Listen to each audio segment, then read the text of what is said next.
Hello good morning साथी हो। आज चाहिँ नि पानी पनि परिरहेको छ, चिसो दिन पनि हो। म चाहिँ चाम्रे खान मन लाग्यो। मैले चाहिँ यहाँनिर नुनिया चामल र स्टिकी राइस है, आधी कप चाहिँ स्टिकी राइस छ, नुनिया चामल चाहिँ 1 कप छ। र त्यो यसरी मिक्स गरेर बनाएको चाम्रे चाहिँ यस्तो मिठो हुन्छ कि साथी हो।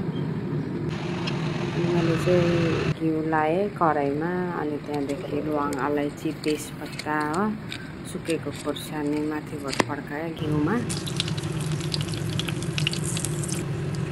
अनि प्याज पनि लगाइदिएँ, प्याज पनि मजाले भुटेँ।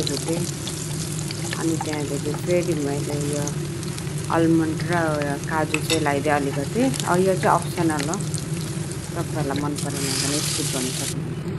अनि मैले माथिबाट चामल लगाइदिएँ। चामल लगाएर छोप्दै पानी छिम्काउँदै पकाएर चाहिँ मेरो चामल चाहिँ पाकेर रेडी। अनि साथी हो, कतिलाई चाहिँ चाम्रे खायो भने चाहिँ ग्यास हुन्छ, त्यही लागि चाहिँ मैले टिम्बुरको अचार पिनेर, किनकि टिम्बुरको अचारले चाहिँ ग्यास हुँदैन। अनि यहाँ गुन्द्रुकको अचार भयो, यहाँबाट टिम्बुरको अचार हो। अनि तपाईँको भयो एग बोइल, अनि यो भयो जामुन चाहिँ खानु अरे सिजनमा बडी डिटक्सको लागि। एकदम मेरो हेभी ब्रेकफास्ट रेडी छ।